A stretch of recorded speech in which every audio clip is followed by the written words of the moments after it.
Bonjour à tous, on est ici aux EDD pour parler d'un projet financé par la Commission européenne et par le secteur emploi de DevCo. Il s'agit d'un projet en Côte d'Ivoire, un artisan, un avenir à bâtir, et on est ici aujourd'hui avec Bamba Lassiné, chef de projet, et avec Koulibaly Kadidia, qui est un artisan en Côte d'Ivoire. Merci d'être ici aujourd'hui. Merci. Bamba, est-ce que vous pouvez me dire quelle était la situation avant de commencer les projets, quelles ont été les activités de projet avant la coopérative Katiola et de quoi il s'agit, de quoi il s'agit le projet? Alors, merci beaucoup. C'est un projet qui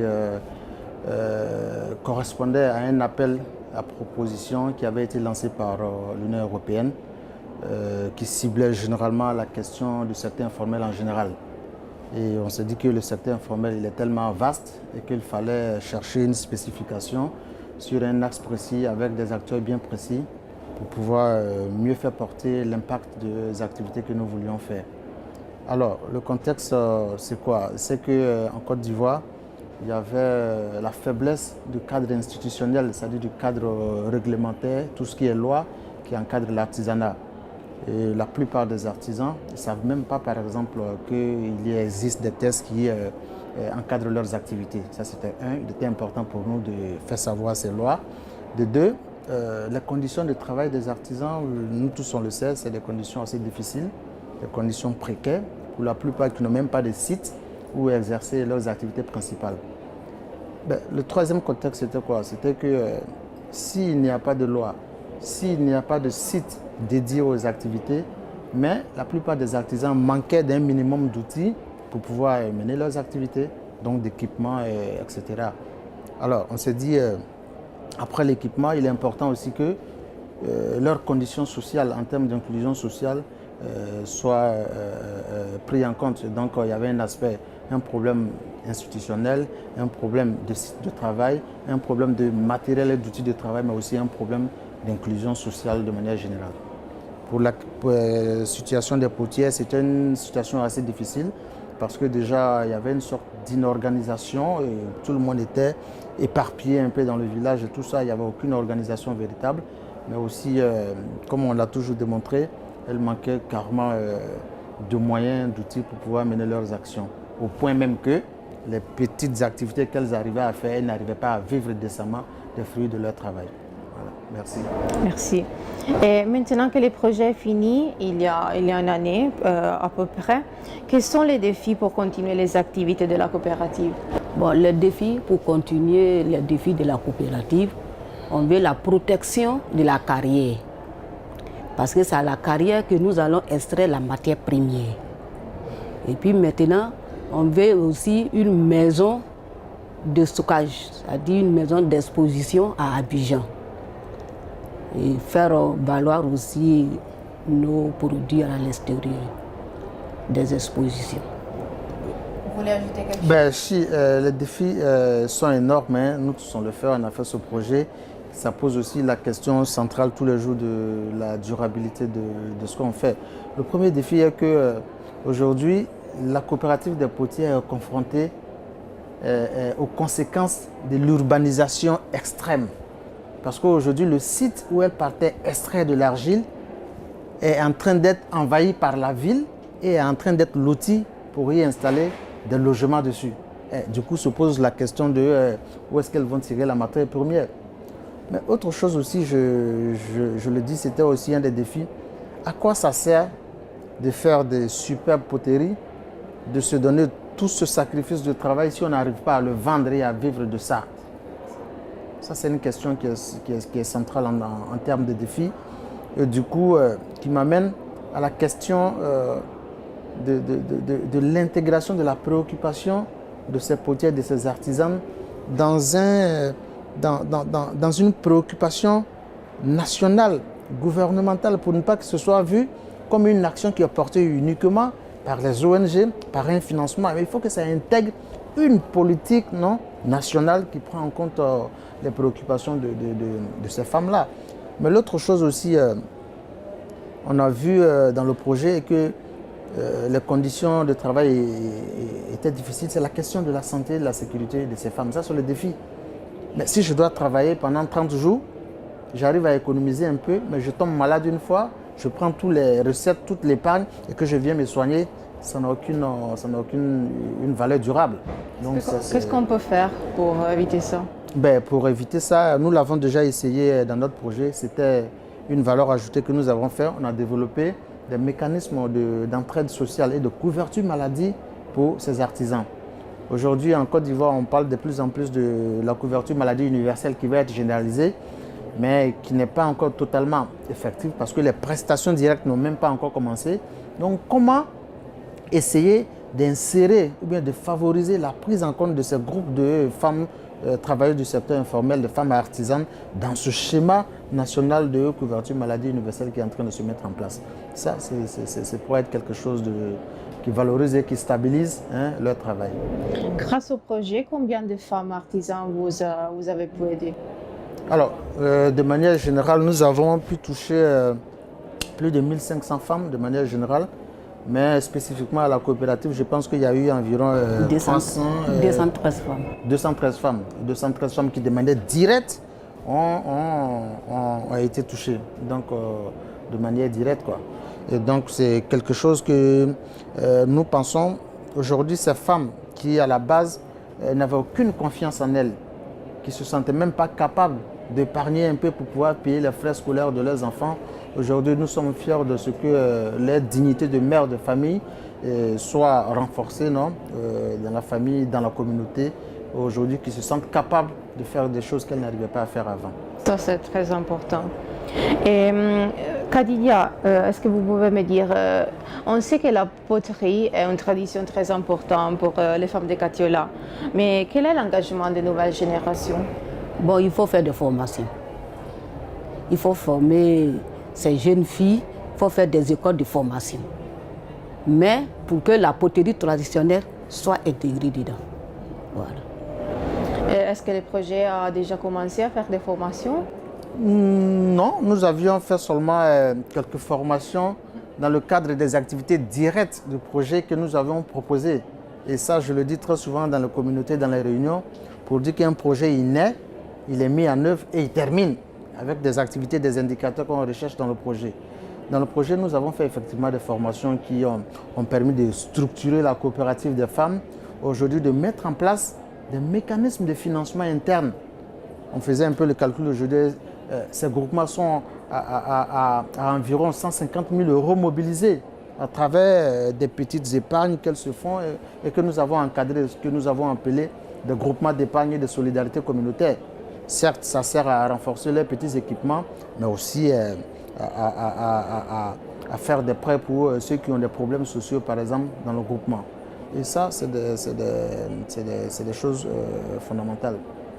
Qu'est-ce que vous pensez que c'était la partie plus importante du projet qui vous a permis d'avoir ces résultats si bons? Qu'est-ce que vous pensez qu'on peut dire aux autres projets de prendre de vous?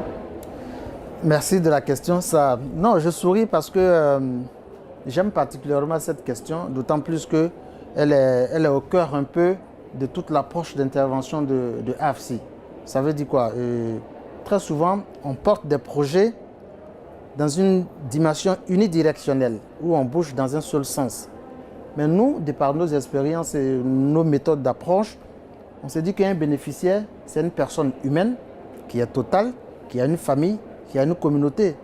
Donc si on doit porter des projets qui viennent adresser uniquement un axe de la vie de la personne en termes de durabilité et d'impact, ce n'est pas évident. Et ça, c'est un aspect. Maintenant, l'autre aspect dépend de la nature des acteurs que nous impliquons dans la mise en œuvre du projet. Vous avez vu tout à l'heure, en fonction des différents niveaux des problèmes du contexte, nous avons pris en compte des acteurs institutionnels, c'est-à-dire le gouvernement, le ministère, pour leur dire, écoutez, nous on est AFSI, on est une ONG, on porte un projet, mais quand l'ONG n'est pas là, la fonction régalienne du ministère est d'assurer ce que l'ONG est en train de venir faire. Donc notre projet vient un peu comme une opportunité pour légitimer, mais opérationnaliser ce que le ministère, ce que le gouvernement devait faire. Ça, c'est un. Mais c'est des artisans, c'est des acteurs. Ils ont aussi leurs corporations et leurs associations qui sont là. À la Chambre nationale de métiers en Côte d'Ivoire qui a été co-demandeur de ce projet-là. On leur dit, OK, vous dans votre fonction essentielle, vous devez faire l'accompagnement, le suivi et l'encadrement des artisans. On vous offre l'opportunité, le projet vous offre l'opportunité d'atteindre les activités que vous devrez faire et que vous n'arrivez pas à le faire. Mais artisans, associations, vous aussi, vous êtes les acteurs directs. Donc comment dans une cascade d'acteurs, chacun selon sa responsabilité dans la chaîne d'intervention, on a réussi à mettre ensemble les acteurs nationaux, une ONG internationale, la Chambre de métier, qui est une organisation consulaire, et la société civile. Mais l'aspect le plus important est lorsqu'on a fait intégrer les centres sociaux, parce que les artisans aussi, c'est des personnes vulnérables qui ont certains problèmes sociaux, que lorsque ce n'est pas adressé, l'intervention ne marche pas. Donc les centres sociaux ont assuré par exemple ce tapis psychosocial du projet. Et donc ce que je peux dire de plus en plus, il faut qu'on promeuve l'approche intégrée des projets. Chaque acteur selon sa responsabilité a une capacité d'action et tenir aussi compte du bénéficiaire en tant que personne humaine qui a ses convictions, qui a ses valeurs. Le projet ne vient pas détruire ça, mais le projet vient renforcer, mais accompagner la personne pour qu'elle ait une autre possibilité de voir sa vie autrement. Donc ça, c'est vraiment une bonne pratique que nous, on pense qui est fondamentale aux interventions des AFSI que nous avons fait en Côte d'Ivoire, qui nous ont permis d'être là où on est aujourd'hui. Voilà. Merci beaucoup pour avoir partagé votre expérience, pour avoir parlé d'un projet qui a donné l'espoir à beaucoup de femmes et a eu des résultats formidables. Donc, merci beaucoup. Merci à vous, ça fait plaisir. Merci. Qu'est-ce que ça a changé dans votre vie? Qu'est-ce que ça a changé dans votre vie, ce projet? Bon, dans notre vie, ça a changé beaucoup de choses parce qu'on arrive à épargner aujourd'hui nous-mêmes. On se fait des petits crédits entre nous. Vous voyez, quand on cotise, genre les tontines, au lieu d'aller à la banque prendre un prêt, on se fait les prêts entre nous. Donc ça a changé cet aspect. Et ça a changé aussi beaucoup de choses parce que nos enfants, on peut scolariser nos enfants aujourd'hui sans regarder notre mari. Donc nous sommes fiers. Nous, les potiers, nous sommes fiers aujourd'hui à Katiola. Quand on se voit, on est fiers parce qu'aujourd'hui, moi-même, je peux dire, je suis en Europe ici, c'est grâce à ces formations-là. Donc, je dirais merci à l'Union européenne et à AFSI. Quel est votre investissement personnel pour le futur, pour vos enfants? Comment vous pouvez assurer la durabilité de ce que vous avez appris? Bon, je formerai d'autres personnes. S'il y a des gens qui sont prêts, je pourrais les former aussi. Et il y a eu des personnes qui voulaient être formées? Bon, si d'autres sont intéressés, sinon pour le moment on n'a pas encore eu. Mais si d'autres sont intéressés, on peut les former. Et quelle est à votre avis l'aspiration des jeunes filles ou des jeunes garçons pour continuer ce métier? Ou quelles sont leurs aspirations dans votre communauté, dans votre village? Bon, vous savez, chez nous à Katiola, les Mangoro, surtout c'est les femmes. C'est pratiquement les femmes qui font la poterie. Les hommes n'en font pas. Parce que c'est une tradition ancestrale. Voilà, c'est la coutume, donc c'est dédié aux femmes. Même si la femme elle est présidente de la République, elle est potière. Oui. Elle sait faire les pots. Non, c'est clair. Si tu permets, je suis allé un jour à une réunion au Plateau, qui est la capitale économique de la Côte d'Ivoire. J'ai rencontré une femme qui est au Sénat aujourd'hui en Côte d'Ivoire, qui est sénatrice. Et puis il y a une autre qui est directrice régionale de l'éducation et de la protection sociale, quelque chose comme ça. Et j'ai vu que quand elles prennent les congés, elles quittent la capitale Abidjan et elles vont se consacrer uniquement à faire la poterie. J'ai dit waouh, donc j'ai compris que c'était au-delà de leurs fonctions administratives et autres et tout ça. Vous avez évoqué tout à l'heure qu'il y a un mouvement d'urbanisation vers Katiola. Et il y a des risques que la poterie puisse ne pas se vendre comme avant. Tout à fait. Ça fait partie des défis, etc. Absolument. Qu'est-ce que vous avez prévu pour faire face à ces défis? Est-ce que vous avez prévu aussi des alternatives dans vos revenus? Sabama ou bien Sabama? Dans nos revenus, bon, puisque la carrière est en train de... Il y a le lotissement qui tend vers la carrière, où on enlève la matière première. Donc tout de suite, il faut essayer de protéger cet aspect-là. Une fois que cet aspect est protégé, je pense qu'on peut toujours avoir des revenus. Mais si ce n'est pas protégé, ce n'est pas la peine. Parce que quand tu dis, ouais, je vais au champ, tu as un terrain pour aller cultiver. Mais si tu n'as pas de terrain, tu ne pourras pas cultiver. Donc on veut la protection. C'est pour cela que j'ai parlé de la protection de la carrière. Si on pouvait nous protéger ça, et puis nous faire une maison de stockage à Abidjan, et maintenant essayer de vendre à l'extérieur, faire des expositions. Vendre vos poteries à l'extérieur, Voilà. dans le pays. Voilà. Dans tout le pays. Même avec la voie numérique, avec l'Internet, si on peut le faire aussi. Ça, c'est un de vos projets pour l'avenir. Voilà. Merci. Moi, je pourrais dire juste en 2 secondes quelque chose sur l'engagement des nouvelles générations. La question qu'elle a posée un peu. Kadi a appris la poterie à partir de 8 ans. Même quand elle partait à l'école, quand elle finit, elle va faire la poterie. Et elle est restée dedans jusqu'à aujourd'hui. Mais de plus en plus, pour avoir été très souvent sur le terrain à Katiola, faire les visites au projet, pour être sincère, je pense que l'engagement diminue au fur et à mesure pour la nouvelle génération. Quelles sont souvent les raisons qui sont avancées? Et ça va vous surprendre. Ah, la poterie, ça salit. Quand tu fais, tu te salis. C'est-à-dire l'élément culturel qui les a fixés, eux, à leur temps, aujourd'hui, avec l'ouverture des nouvelles technologies et d'autres, je ne sais pas, des espaces, le regard, le sentiment, par exemple, sur la poterie en tant qu'activité pérenne, activité digne, activité lucrative, tend à disparaître un peu au niveau de ces jeunes-là. C'est pour ça que moi et nous, on l'a toujours dit, il faut que cette question même de préservation de la zone de la matière première, l'urbanisation, etc., de l'avenir de la poterie, il faut que ça intègre, non, une politique, un axe par exemple de politique des actions du ministère de l'Artisanat, du ministère de la Chambre des métiers. Autant on dit que le ministère de l'Artisanat, il doit encadrer l'artisan. L'encadrer aussi, ça veut dire l'aider à avoir la matière première pour ne pas que ça disparaisse. L'aider aussi à pérenniser l'activité, à former la nouvelle génération. Autant il y a les écoles de formation de mécanique, de maçonnerie, etc. Ah, peut-être qu'on pourrait ouvrir aussi des brèches avec des outils modernes, parce que tout ce qu'elles font, c'est fait à la main, traditionnellement à la main. C'est 100% à la main.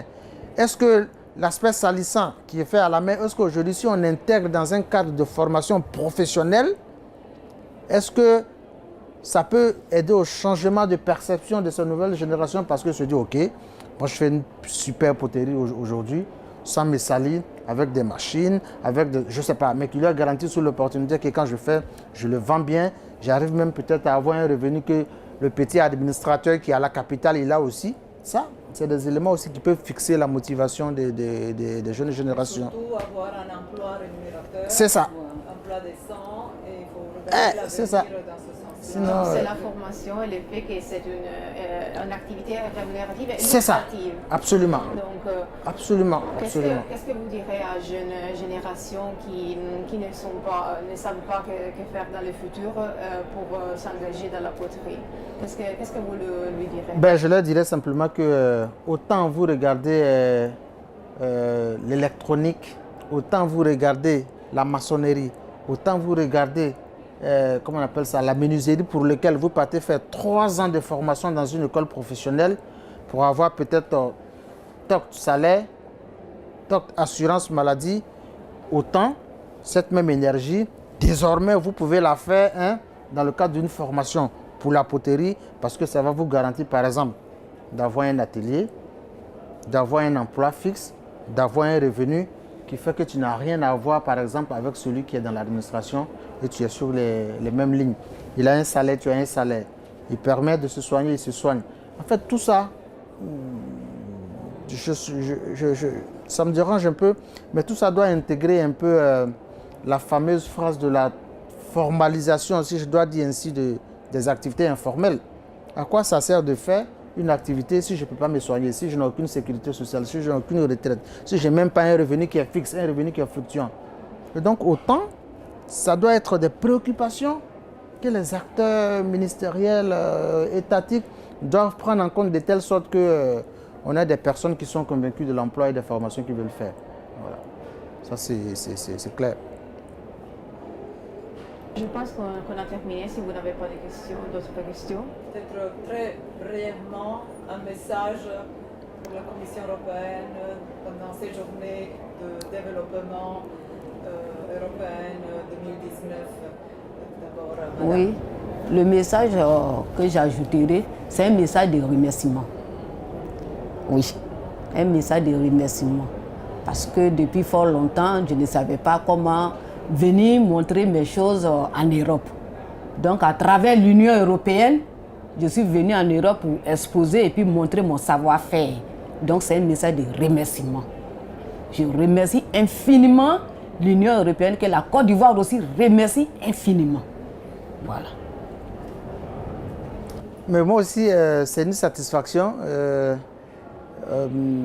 On a écrit le projet, mais derrière le projet, dans la mise en œuvre du projet, on a découvert des choses formidables qui peuvent changer la vie des personnes. Je pense que si ce projet n'avait pas été là, nous n'aurions pas eu par exemple l'opportunité de changer, de contribuer à changer la vie de tant de bénéficiaires. Et donc Adi qui est là, on ne serait pas là également aujourd'hui.